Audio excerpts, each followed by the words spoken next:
balls that you're playing with, then just turn around on the range. Don't even bother going on there. If that's not the ball that you play every day, then don't bother. Don't bother going onto the range. You're not going to learn anything.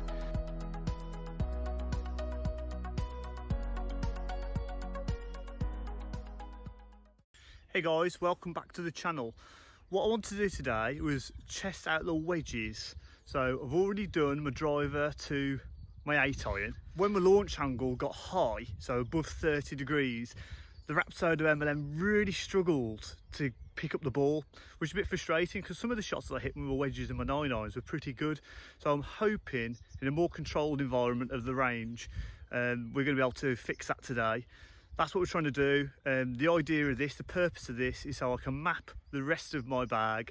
So I've got a decent idea of what the range is that I hit each club, not just the best. I'm looking kind of for the average really, to help me with my course management. I'm using Decade, so trying to get a little bit more savvy about how I play rather than just sending it as far as I can. And there'll be some more videos about that to come. So let's get into it. Let's try what the wedges are doing. Let's see how the MLM stacks up.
This is the grouping for my 56 degree.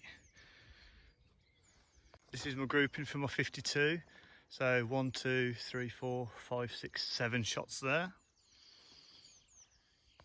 As you can see, I've got lots more shots grouped with my wedge here.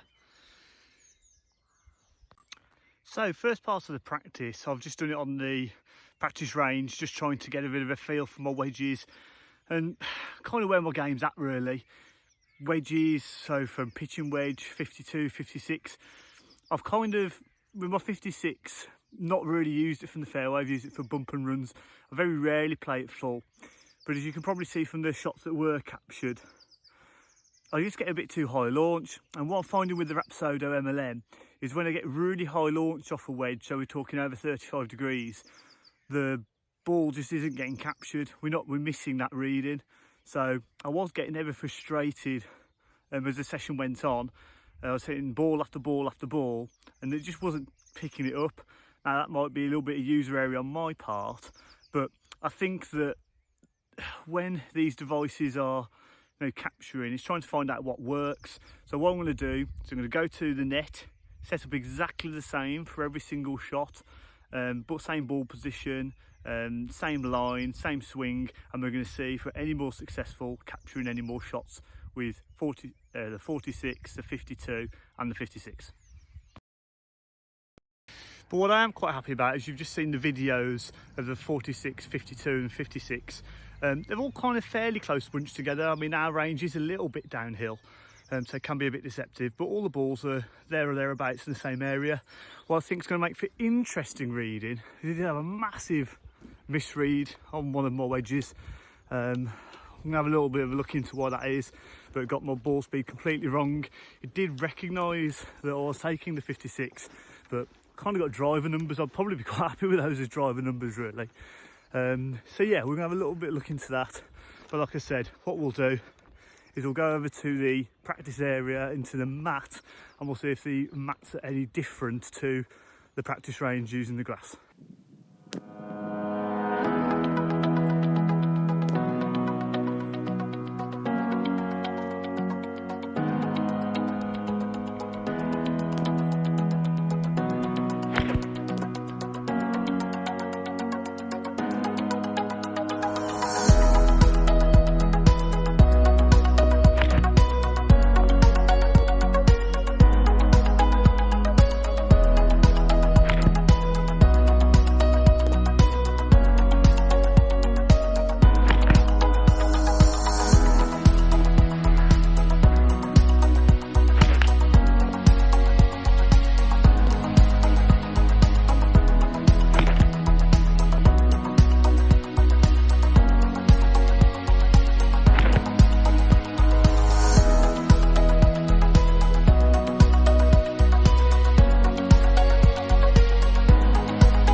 So I'm not gonna lie, I'm actually really disappointed with how little shots I was able to capture on the Rapsodo MLM.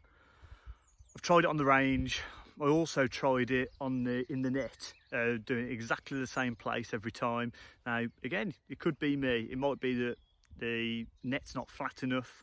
There's too much grass around on the grass range, but it's just a bit frustrating because what I've had to do is been a bit old school really, had to go and walk out the yardages that we're hitting today. So from what I've concluded, my 46 is going from 110 to 115. I mean, I'm really not trying to hit it 100% anyway. I'm just smoothing them, say 80%, 95%. I've found that between that kind of area, I'm getting the best results really. 52 max 100 yards, no further than that. Say 56 is between 70 and 80 yards. Hardly got any data at all on the 56, so that's been a little bit disappointing, and that's something that I'd like to try and rectify in the future. Hit some more balls, go out onto the course and do some course testing with this. So yeah, I mean, if anybody else has had any experience using the Rapsodo or any other launch monitors with wedges, you know, hit down the comments down below. I found it really hard. I've tried really hard to get some good solid data of all those shots today, and it just hasn't happened, unfortunately. I've been really impressed with the Rapsodo in the rest of my bag. I mean, go and check out the video. I think they were, you know, it's fairly accurate. I say they advertised within 1% of TrackMan, 1.6 within TrackMan.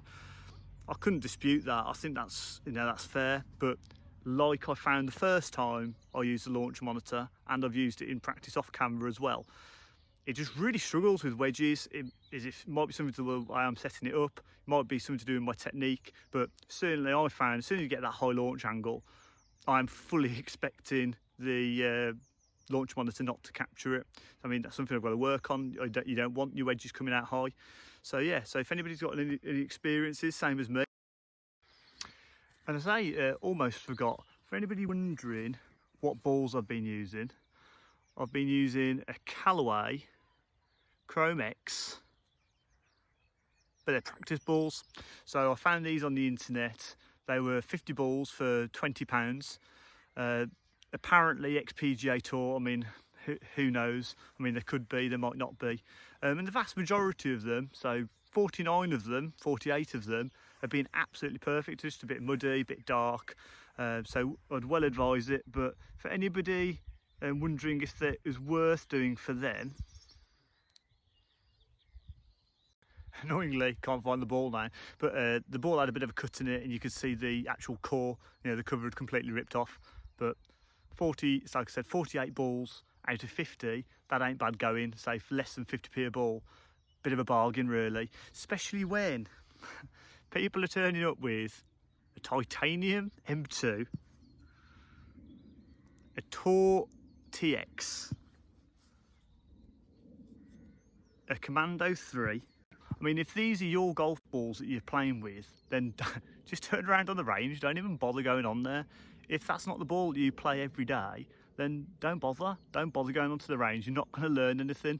The difference of how a ball's going to fly off between an RBZ, a TP5 to an M2 to a Commando, I mean, you're probably talking at least 10-15 yards purely on distance. And you know, a Commando, if anyone's ever played with a Commando, it's like playing with a sponge ball. It is not going to replicate anything that you do on the course. So my advice would be, make sure you're choosing the same ball. Do what I've done in this test, and it's going to give you the best chance of getting some decent data. And if you don't get the data, then you'll be able to walk off those balls in real life, so you'll be able to see what the ball's actually doing. And I almost forgot, if you haven't already, sub to the channel. There's plenty more content like this coming on the way.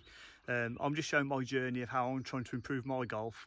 I've done things on launch monitors, I've done about course management, and then I also buy and sell things on eBay as well. So make sure you follow my channel, so subscribe.